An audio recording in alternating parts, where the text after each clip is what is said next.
Hi there, this is the VeChain Wyckoff check, and today we're going to look at whether VeChain has finally bottomed out during the very long stage of diamond hands, paper hands tests, especially after mid-October. So if you're new to my sessions, here are the 3 key items I covered during this session. I'm not a financial advisor. These sessions are for research and education purpose, as well discuss with the asset tech community like yourself. So let's get started with the weekly chart. Here we are seeing this prolonged downtrend finally getting a bit of an upward force, even though it got rejected above this yellow dash resistant level, yellow dash line at around 1 cent 14. It's still a good move. We see some pretty good support from below the October 10th level. Okay, that was around 0.0096. We see a wick from the bottom and then another wick here from the bottom as well. The one thing that I want to see is that with a white candlestick and a higher or taller volume bar, this week the volume is still weak.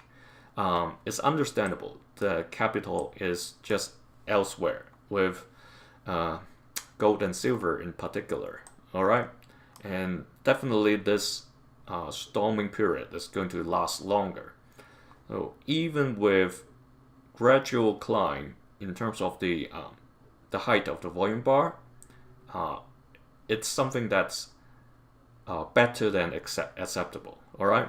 So the big picture is that while this test seems to be getting near its end, and we hope to see a sign of strength that comes to challenge the yellow key level of 0.035, there would still be more tests, all right, before this sign of strength appears. And in the daily chart, previously we talked about these dates. Let me remove this. So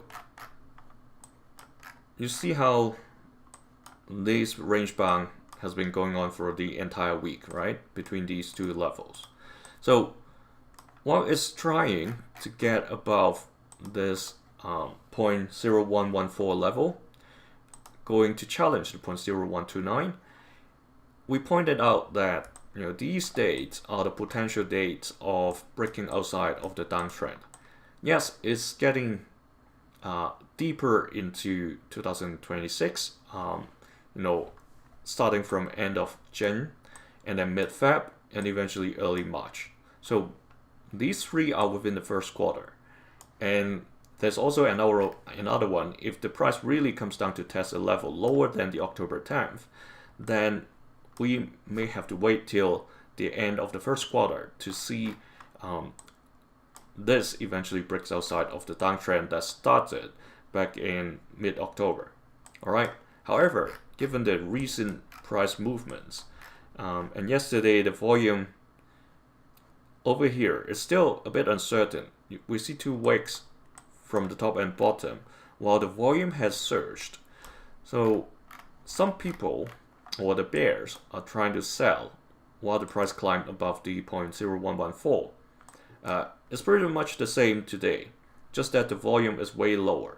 So let's hope to see better volume with white candlesticks for the next few days. If it successfully climbs above the 0.0114 level, that means this one, then we don't have to wait till March to see a breakout. Okay, if it climbs even sooner, then within next month we'll be able to see a confirmation of the finishing of the downtrend. So that gives us a better hope for it to provide this uptrend towards the sign of strength like I discussed or mentioned in the beginning of the video. So that's the case for VeChain. Both VeChain and Filecoin that I just covered seems to be showing is at least a short-term bottom if no more negative news come out. So let's hope that 2026 both of them will have a good start. Thanks for joining me. See you in other sessions.